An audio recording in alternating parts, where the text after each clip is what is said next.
ইসলামের বিরুদ্ধে কোনো কথা নাই, সেখানে ছিল মানুষের অধিকারকে ফিরিয়ে দাও। আজকে মানুষের অধিকারকে আপনি কি ফিরিয়ে দিয়েছেন? আজকে বাংলাদেশের মানুষের বাক শক্তিকে আপনি জব্দ করেছেন। আজকে বিরোধী দলকে বিভিন্ন টান্ডে এবং মামলার মাধ্যমে তাদেরকে ঘরে ঢুকতে বাধ্য করেছেন।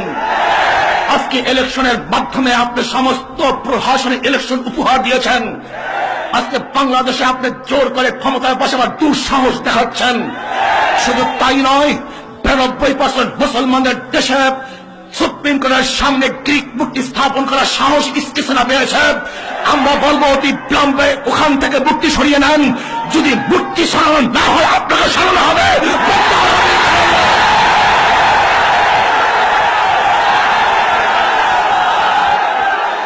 ভাইয়ারা আমার, বাদল সাহেব, জাসদের বাদল সাহেব, আপনি ওলামায়ে কেরামদের গালি দিয়েছেন, সর্বনিম্ন গালি দিয়েছেন, অথচ আপনাদের ভোটের হারিতে সব সময় ফাঁকা থাকে।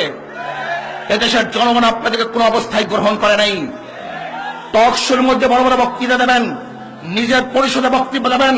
বাদল সাহেব শুনে রাখেন, যদি মুসলমানদের বিরুদ্ধে বক্তৃতা দেওয়া হয়, ইসলামের বিরুদ্ধে চক্ষু তোলা হয়, ওই চক্ষু তার শরীর থেকে বের করে দেওয়া হবে।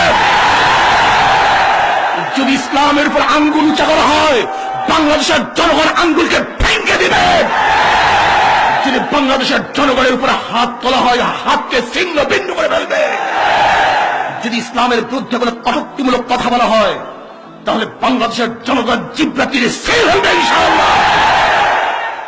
আমি প্রধান বিচারপতিকে বলতে চাই, আপনি কতদিনের মধ্যে ওখান থেকে মূর্তি অপসারণ করবেন, এটা বাংলাদেশের জনগণ জানতে চায়।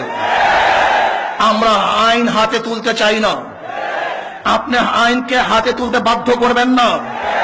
জনগণের কারণে আইন, আইনের কারণে জনগণ না।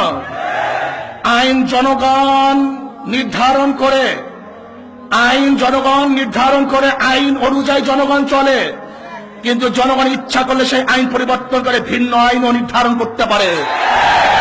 যদি বাংলাদেশের জনগণকে আইনকে হাতে তুলতে বাধ্য করেন, টেকনাফ থেকে তেঁতুলিয়া পর্যন্ত মুসলমানদের এমন জোয়ার সৃষ্টি হবে, যে জোয়ারে কিছুটা ভেসে যাবে, মূর্তি ভেসে যাবে ইনশাআল্লাহ। ভাইরা আমার, আমি প্রধান বিচারপতিকে বলতে চাই, আপনি সুযোগ পেয়েই হিন্দুদের মূর্তি স্থাপন করবেন, আর আপনি আইনের ভয় দেখাবেন। আইনের ভয় কি দেখাবেন? আপনার কাছে ফাঁসির আইন আছে, আর আমাদের কাছে গলা আছে। 1000 বার আপনি ফাঁসির কাছে ঝুলাতে পারেন, কিন্তু আমাদের ঈমানকে আমরা বিক্রি করব না। আমরা মাথা নত করব না, শিরকে কোনদিন নত করব না। এই শির উঁচা থাকবে, থাকবে ইনশাআল্লাহ। বাংলাদেশের বুকে মূর্তি রাখতে দেওয়া হবে না, হবে না, হবে না, এইটাই সিদ্ধান্ত থাকবে। আমি শেষ পর্যন্ত ওলামায়ে কেরামদেরকে বলতে চাই, সরকার কওমি মাদ্রাসার স্বীকৃতি দিয়েছে, ধন্যবাদ জ্ঞাপন করছি, কিন্তু খবরদার, শুধু বাংলাদেশের কওমি মাদ্রাসার স্বীকৃতি এটা আমাদের অনুগ্রহ নয়, এটা আমাদের অধিকার। যেহেতু সে আমাদের অধিকার ফিরিয়ে দিয়েছে, ধন্যবাদ জ্ঞাপন করছি, কিন্তু খবরদার ওলামায়ে কেরাম, কোন অবস্থাতেই এই সামান্য অধিকার রক্ষা করতে গিয়ে ইসলামকে যেন বিকানো না হয়, এই দিকেও সচেতন থাকা চাই। আল্লাহ পাক আমাদের সবাইকে আগামী ডাকে সাড়া দিয়ে মূর্তি অবসানের বিরুদ্ধে আন্দোলনকে সব সময় চাঙ্গা রাখার তৌফিক আল্লাহ পাক সবাই দান করেন। যখনই যেই সময় ডাকা হবে সবাই রাজি আছেন ইনশাআল্লাহ। আমরা জীবন দেব, আমরা রক্ত দেব, আমরা শ্রম দেব, আমরা সময় দেব, গোটা বাংলাদেশ অবরোধ করবো, সব বন্ধ করে দেব ইনশাআল্লাহ। মুক্তি অবসান হবেই হবে, হবেই হবে, হবেই হবে।